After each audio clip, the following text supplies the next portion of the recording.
Isang pinagpalang araw po sa inyong lahat, bayang karerista. Kwentuhan balitang karera with Bossing Arriba King. Tara't pagkwentuhan po natin to si Otto Cruz at si Ace of Diamond na parehas pong merong 1.15 sa 1,300 bayang karerista sa kanilang mga uling takbo at napakagandang laban nga po kung magkakatapat po yung dalawa na to bayang karerista. Halina't pagkwentuhan po natin, ikaw kanino ka dito bayang karerista? Let's go! At ito nga po yung huling takbo ni Ace of Diamond bayang karerista kung saan pinagtulungan nga po siya ni Birdstone at Andy Amua Pirensi sa 1,300 noong nakaraang May 24 lang sa sa PJC pala to, Philippine Jockey Club bayang karerista. At dito nga po ay tinangkang pagtulungan ni Birdstone at ni Andy Amua Pirensi itong si Ace of Diamond at talaga pong hindi tinantanan sa unahan. At pagkatapos nga pong maubos ni Birdstone ay ito naman po si Andy Amua Pirensi ang pilit na gustong lampasan nito si Ace of Diamond pero hindi nila kinaya bayang karerista. At talagang napakaganda po ng naging kondisyon ngayon ni Ace of Diamond bayang karerista. Kahit po hindi si JB Hernandez ang nakapatong dyan pero nanalo bayang karerista at mas magaling nga po yan sa maigsi dahil matatag na matatag po si Ace of Diamond talaga. At ayan nga po, lumayo pa po ng halos 3 kabayo, 4 na kabayo dito yan si Ace of Diamond. Last May 24 lang po ito. And finally, Ace of Diamond, Andy Amua Pirensi, Birdstone. Ayan po ang naging datingan dyan. At ito nga po ang naging datingan ni Ace of Diamond na medyo malupit bayang karerista. 6.5, 21.5, 22 at nagtapos po sa 25 at sarado nga po 1.15 ang kanyang naitala sa 1,300 bayang karerista. Ayan po, tandaan po natin 6.5, 21.5, 22 at 25. 1.15 sarado bayang karerista. At tignan naman po natin yung kay Otto Cruz bayang karerista kung ano ang kaibahan. Tara, let's go! At ito naman po yung huling takbo ni Otto Cruz dito sa PJC yan bayang karerista. At dito po ay tinalo nga po niya yung imported na si Student Regent at talagang magaling talaga din to si Otto Cruz. At ito si Student Regent, ano din to, sila Pirate po ang kalaban niyan sa barrier. At sigurado ako isang mabuting kabayo din yan si Student Regent.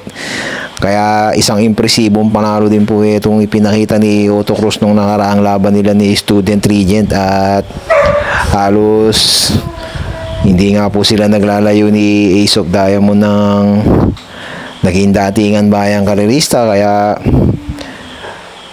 palagay ko maganda magkatapat yan si Otto Cruz at si Ace of Diamond. Isang exciting race po kung magkakatapat po yung dalawa na yan. At ayan nga po, still Otto Cruz si Student Regent dyan. Otto Cruz si Student Regent, Otto Cruz. And finally, Otto Cruz is Student Regent. At ito na nga po bayang karerista ang naging dating ni Otto Cruz. 7, 22.2, 22.2, 24.4 at nagtapos po bayang karerista sa 115.8. Ito si Otto Cruz bayang karerista. Napakalupit din bayang karerista na ipinakita ni Otto Cruz. Bali ano na po ito, 5 in a roll at wala pa nga pong talo.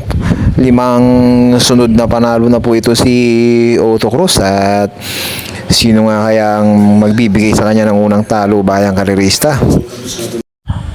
At lumabas na nga po bayang karerista ang final lineup para sa June 14 sa second leg ng Triple Crown bayang karerista. At ito na nga po bayang karerista, lalaban na nga po si Everest na medyo naging controversial po ng konti sa social media nung nakaraan. Sinasabi nga po nila na hindi daw po lalaban At ito na nga, Bayang Karerista. Final na to, Bayang Karerista. At couple entry uli sila ni Bermuda Triangle. Sultan Del, sasakyan ni CB Garganta. Gentle Dance, Pati Dilema. Isabel, sasakyan uli ni JB Hernandez. At ito nga po si Black Eagle. Muling sasakyan po ni Conrad Henson.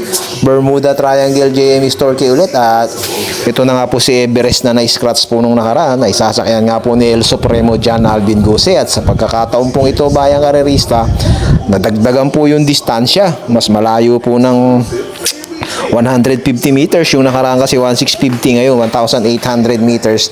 Malayo ng bagya, Bayang Karerista. Gaganapin sa race number 3. At ikaw, Bayang Karerista, kanino ka dito? Magiging senaryo nito kasi ito si Isabel, normal na di bandera at sigurado hindi naman lalayo sa unahan to. Ito si Gentle Dance, nakita nyo naman to, galing sa isang malupit na panalo, Bayang Karerista, banderan tapos ni Lucha, pero matatag, hindi din natinag.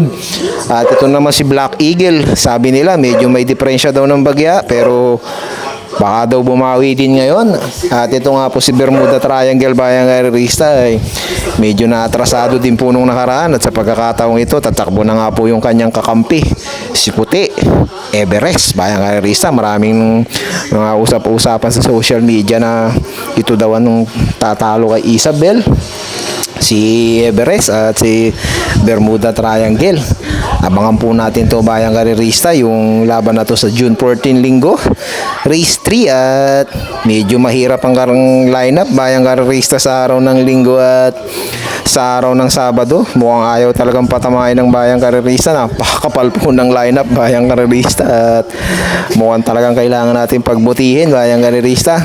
Maraming salamat po sa inyong lahat, Bayang Karerista, sa inyong pakikipagkwentuhan sa akin. At sana po ay enjoy lang po natin itong mga susunod na araw, Sabado, Linggo po ng MMTCI.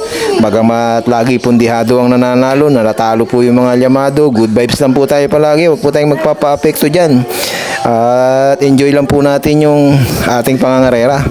At huwag po natin kakalimutan tayaan yung ating mga idol. Maraming salamat po sa inyong lahat, Bayang Karerista, at good luck po sa araw ng Sabado at Linggo.